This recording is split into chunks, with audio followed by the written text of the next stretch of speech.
Hi friends, ఈరోజు మనం ఒక ఫ్లిప్కార్ట్లో కాయిన్స్ ఉంటాయి కదా, ఆ కాయిన్స్ని యూజ్ చేసుకొని మనం రీఛార్జ్ చేసుకుంటే మనకు తక్కువ రేటుగా రీఛార్జ్ అవుతుంది. అది ఎలాగో మనం చూస్తాం. ఇప్పుడు ఫ్లిప్కార్ట్ ఓపెన్ చేసిన తర్వాత ఇక్కడ అకౌంట్ పైన క్లిక్ చేస్తే ఇక్కడ 142 కాయిన్స్ ఉన్నాయి నా అకౌంట్లో. ఇది 142 కాయిన్స్ మీద క్లిక్ చేస్తే ఇక్కడ ప్రీపెయిడ్ రీఛార్జ్ అని క్లిక్ చేసిన తర్వాత ఇక్కడ మొబైల్ నెంబర్ సెలెక్ట్ చేసుకోండి. నేనైతే ఇక్కడ మొబైల్ నెంబర్ సెలెక్ట్ చేసుకున్న తర్వాత ఇక్కడ రీఛార్జ్ ప్లాన్స్ చూడండి. ఇక్కడ డేటా అడిషనల్లోకి క్లిక్ చేసి ఇక్కడ 15 రూపీస్ మనకు 5 రూపీస్కే వస్తుంది.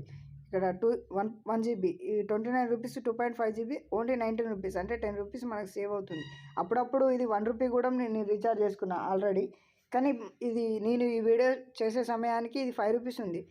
మీరు చూస్తూనే ఉండండి, ఎప్పుడన్నా 1 రూపీ వచ్చినప్పుడు మీరు అన్లిమిటెడ్గా రీఛార్జ్ చేసుకోవచ్చు. నేను అందులో రీఛార్జ్ కూడా చేశాను. ఇప్పుడు మేము లైవ్లో రీఛార్జ్ చేస్తాం చూడండి. ఇప్పుడు ఇక్కడ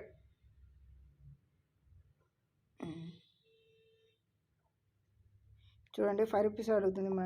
అంటే మనకు 1 GB 5 రూపీస్కే రీఛార్జ్ అవుతుంది. మనం పిన్ ఎంటర్ చేసాను, రీఛార్జ్ అయిపోయింది. పైనుంచి నోటిఫికేషన్ కూడా వస్తుంది, రీఛార్జ్ సక్సెస్ఫుల్ అయినట్టు మెసేజ్ కూడా.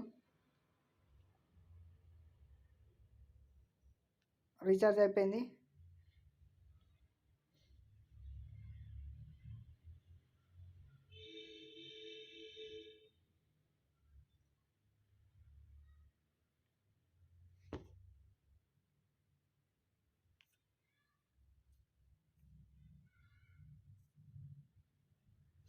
చూడండి, ఇక్కడ నేను ఇవన్నీ రీఛార్జ్ చేశాను. 1 రూపీ పెట్టే రీఛార్జ్ చేశాను.